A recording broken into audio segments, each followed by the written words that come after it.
የማርቆስ ወንጌል ምዕራፍ 14። ከዚህም ቀን በኋላ ፋሲካና የቂጣ በዓል ነበረ።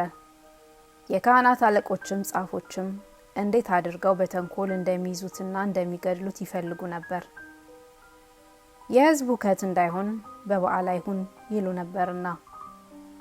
እርሱም በቢታንያ በለምጻሙ በስምዖን ቤት በነበረ ጊዜ በማዕድ ተቀምጦ ሳለ አንዲት ሴት ዋጋው እጅግ የከበረ ጥሩ ናርዶስ ሽቱ የሞላበት የአልባስጥሮስ ብልቃጥ ይዛ መጣች።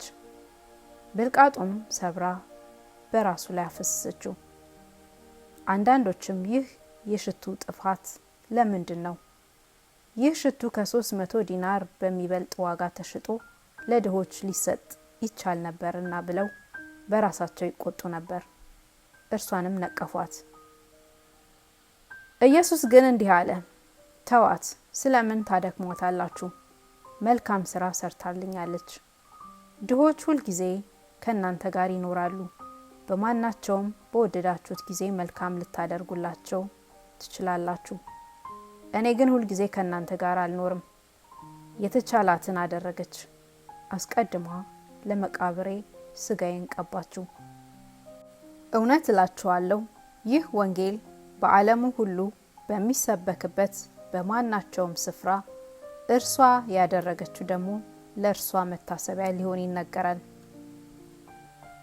ከ12ቱም አንዱ የአስቆርቱ ይሁዳ አሳልፎ ሊሰጠው ወደ ካህናት አለቆች ሄደ።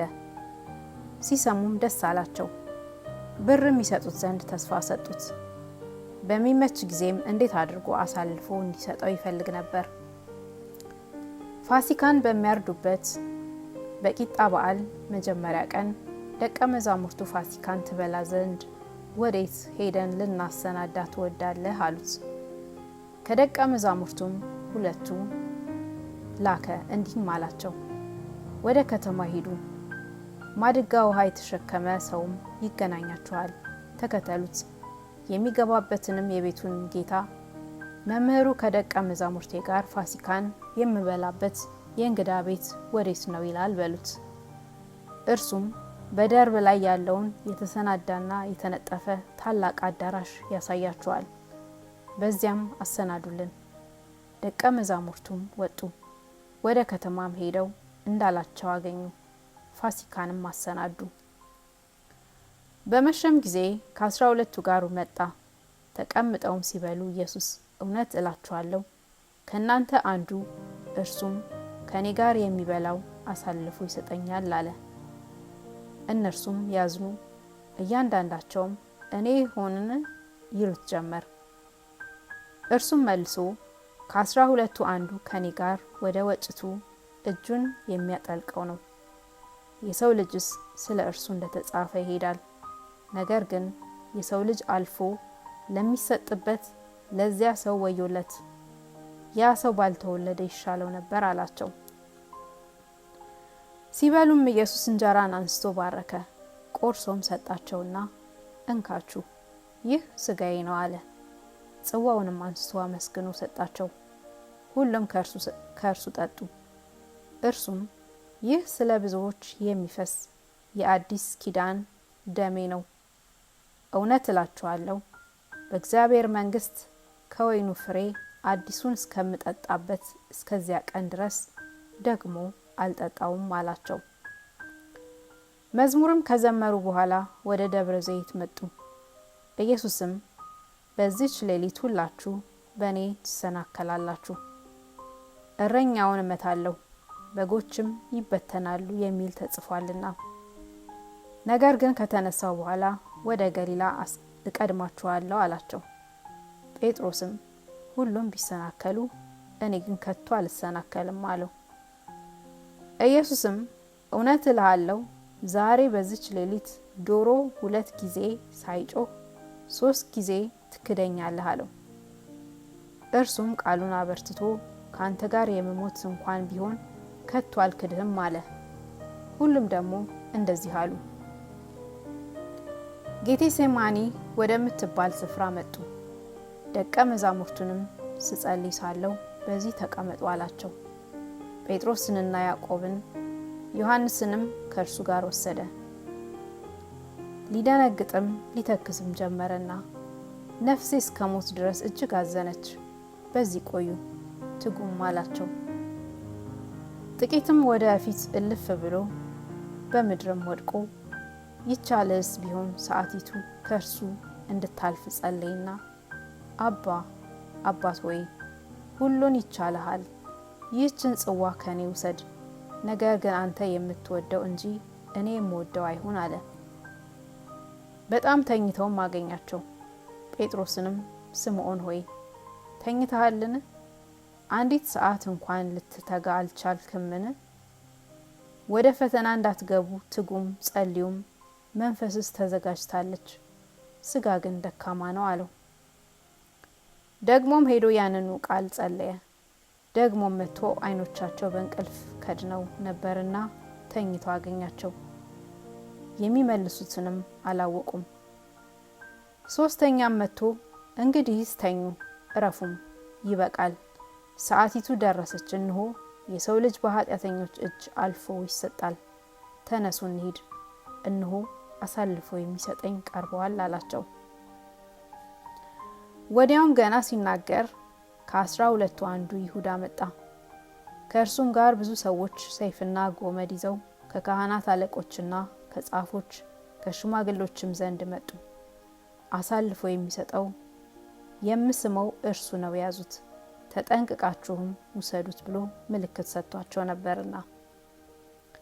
መጥቶም ወዲያው ወደ እርሱ ቀረበና መምህር ሆይ ብሎ ሳመው። እነርሱም እጃቸውን በእርሱ ላይ ጭነው ያዙት። በአጠገብ ከቆሙት ግን አንዱ ሰይፉን ይዞ የሊቀ ካህናቱን ባሪያ መታ፣ ጆሮንም ቆረጠ።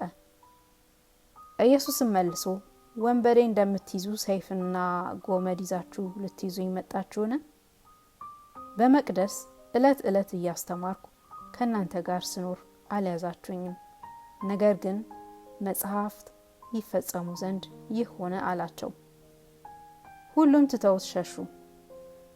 እርቃኑን በነጠላ የተሸፈነ አንድ ጎበዝ ይከተለው ነበር። ጎበዛዝቱም ያዙት፣ እርሱ ግን ነጠላውን ትቶ ራቁቱን ሸሸ። ኢየሱስም ወደ ሊቀ ካህናቱ ወሰዱት። የካህናት አለቆችም ሁሉ ሽማግሎችም ጻፎችም ተሰበሰቡ። ጴጥሮስም እስከ ሊቀ ካህናቱ ግቢ ውስጥ በሩቅ ተከተለው። ከሌሎችም ጋር ተቀምጦ እሳት ይሞቅ ነበር። የካህናት አለቆችም ሸንጎችም ሁሉ እንዲገድሉት በኢየሱስ ላይ ምስክር ይፈልጉ ነበር፣ አላገኙምም። ብዙዎች በሐሰት ይመሰክሩበት ነበርና ምስክርነታቸው ግን አልተስማማም። ሰዎችም ተነስተው እኔ ይህን በእጅ የተሰራውን ቤተ መቅደስ አፈርሰዋለሁ፣ በ3 ቀንም ሌላውን በእጅ ያልተሰራውን እሰራለሁ ሲል ሰማ ነው ብለው በሐሰት መሰከሩበት። ምስክርነታቸውም እንዲሁ እንኳን አልተስማማም። ሊቀ ካህናቱም በመካከላቸው ተነስቶ አንዳች አትመልስምን? እነዚህስ በአንተ ላይ የሚመሰክሩብህ ምንድን ነው ብሎ ኢየሱስን ጠየቀው። እርሱ ግን ዝም አለ፣ አንዳችም አልመለሰም። ደግሞ ሊቃናቱ ጠየቁና የብሩክ ልጅ ክርስቶስ አንተ ነህን አለው። ኢየሱስም እኔ ነኝ፣ የሰው ልጅም በኃይል ቀኝ ሲቀመጥ በሰማይም ደመና ሲመጣ ታያላችሁ አለ። ሊቀ ካህናቱም ልብሱን ቀደደና ከእንግዲህ ወዲህ ምስክሮችን ምን ያስፈልገናል? ስድቡን ሰማችሁ፣ ምን ይመስላችኋል አለ። እነርሱም ሁሉ ሞት ይገባዋል ብለው ፈረዱበት። አንዳንዶችም ይተፉበት፣ ፊቱንም ሸፍነው ይጎስሙትና ትንቢት ተናገር ይሉት ጀመር። ሎሌዎችም በጥፊ እየመቱ ወሰዱት። ጴጥሮስም በግቢ ውስጥ ወደ ታች ሳለ ከሊቀ ካህናቱ ገረዶች አንዲቱ መጣች። ጴጥሮስም እሳት ሲሞቅ አይታ ተከተለችውና አንተ ደግሞ ከናዝሬቱ ከኢየሱስ ጋር ነበር አለችው። እርሱ ግን የምትዩን አላውቅም አላስተውልም ብሎ ካደ። ወደ ውጭም ወደ ደጅ ወጣ። ዶሮም ጮኸ። ገረዲቱም አይታው በዚያ ለቆሙት ይህም ከነርሱ ወገን ነው ስትል ሁለተኛ ትነግራቸው ጀመር። እርሱም ደግሞ ካደ። ጥቂት ቆይተውም በዚያ የቆሙት ዳግመኛ ጴጥሮስን የገሊላ ሰው ነህና ከነርሱ ወገን በእውነት ነህ አሉት። እርሱ ግን ይህን የምትሉትን ሰው አላውቀውም ብሎ ይገረምና ይምል ጀመር። ወዲያውም ዶሮ ሁለተኛ ጮኸ። ጴጥሮስም ኢየሱስ ዶሮ 2 ጊዜ ሳይጮህ 3 ጊዜ ትክደኛለህ ያለው ቃል ትዝ አለው። ነገሩን አስቦ አለቀሰ።